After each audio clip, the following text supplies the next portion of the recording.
Halo semuanya, perkenalkan, saya Asmita Silitonga SPD, saya peserta pelatihan dasar calon pegawai negeri sipil pemerintahan Provinsi Kepulauan Riau yang bertugas di SMK Negeri 4 Anambas sebagai ahli pertama guru prakarya dan kewirausahaan.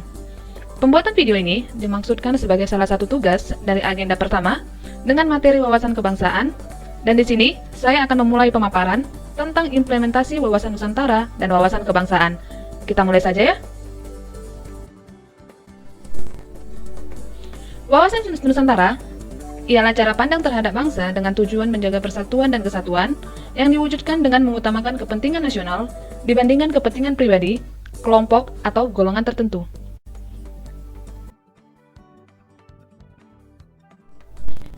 Secara umum, wawasan kebangsaan Indonesia dapat dikatakan sebagai cara pandang dalam melihat posisi silang yang sangat strategis sebagai wilayah kesatuan dari sebuah kepulauan. Mengapa dikatakan sangat strategis? Karena dia terletak di antara dua benua, yaitu Asia dan Australia, kemudian terletak di antara dua samudera, yakni Pasifik dan Hindia. Keuntungan dari posisi silang yang ada di Indonesia, yang pertama adalah posisi Indonesia berada di jalur lalu lintas internasional dan dapat dijadikan transit jalur perdagangan dunia dengan penerapan bea dan cukai bagi warga asing. Kedua, Indonesia yang terdiri dari banyak pulau yang membuat beragam kebudayaan karena terdiri dari suku, budaya, dan bangsa. Indonesia itu sendiri terdiri dari 17.000 pulau, 1.340 suku bangsa, dan 718 bahasa daerah. Keuntungan ketiga, laut yang sangat begitu luas dan garis pantai membuat Indonesia menyimpan hasil laut yang berlimpah, seperti ikan, kerang laut, dan serta bahan tambang seperti minyak bumi. Diketahui bahwa ekspor hasil laut Indonesia pada tahun 2021 mencapai 1,75 miliar US dollar dengan memuncaki pasar Amerika Serikat dan China. Keuntungan keempat, adanya pembagian 3 daerah waktu yang berbeda di Indonesia, yakni waktu Indonesia Barat, waktu Indonesia Tengah, dan waktu Indonesia Timur. Kelima, adanya keragaman antara flora dan fauna. Di Indonesia terdapat 8.000 spesies tumbuhan dan 2.215 spesies hewan. Keenam, keragaman jenis tanah di Indonesia. Terdapat 12 jenis tanah dengan karakteristik masing-masing dan tersebar di seluruh Nusantara yang mendukung pertumbuhan flora di Indonesia.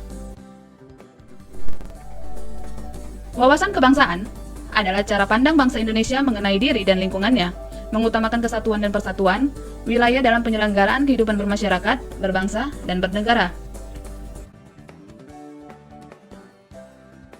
Apa saja yang menjadi indikator dari wawasan kebangsaan? Adanya rasa kebangsaan, yaitu bangsa Indonesia adalah bangsa yang besar dan sejajar dengan bangsa-bangsa lain di dunia. Hal ini tercermin dalam tingkah laku, rasa saling menghargai, dan menghormati kebinekaan. Kebinekaan dalam ras, adat, suku, maupun agama. Yang kedua, semangat kebangsaan. Semangat nasionalisme untuk mempertebal semangat kebangsaan, sehingga mempunyai makna kehidupan berbangsa, bernegara, rasa senasib sepenanggungan. Ketiga, paham kebangsaan. Dengan memiliki sikap, rasa cinta tanah air, bangga, dan kemajemukan bangsa, merasa memiliki dan bertanggung jawab terhadap pembangunan bangsa. Lalu, bagaimana cara kita menanamkan nilai-nilai kebangsaan dalam pekerjaan sebagai pendidik di sekolah?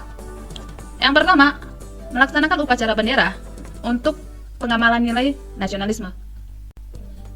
Memperingati dan merayakan Hari Dirgahayu RI setiap tahun, pengamalan nilai patriotisme. Memperingati dan merayakan Hari Keagamaan, pengamalan sikap religius. Melaksanakan ekstrakurikuler, baik pramuka dan paskibra, pengamalan sikap bela negara.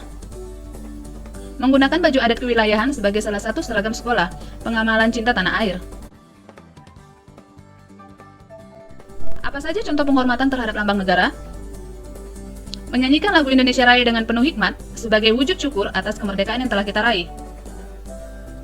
Menghormati bendera merah putih sebagai rasa menghargai perjuangan para pahlawan yang telah merebut kemerdekaan. Menggunakan bahasa Indonesia dalam kehidupan sehari-hari sebagai tanda bangga sebagai warga negara Indonesia. Terakhir, tidak ikut serta dalam organisasi yang bertentangan dengan ideologi Pancasila.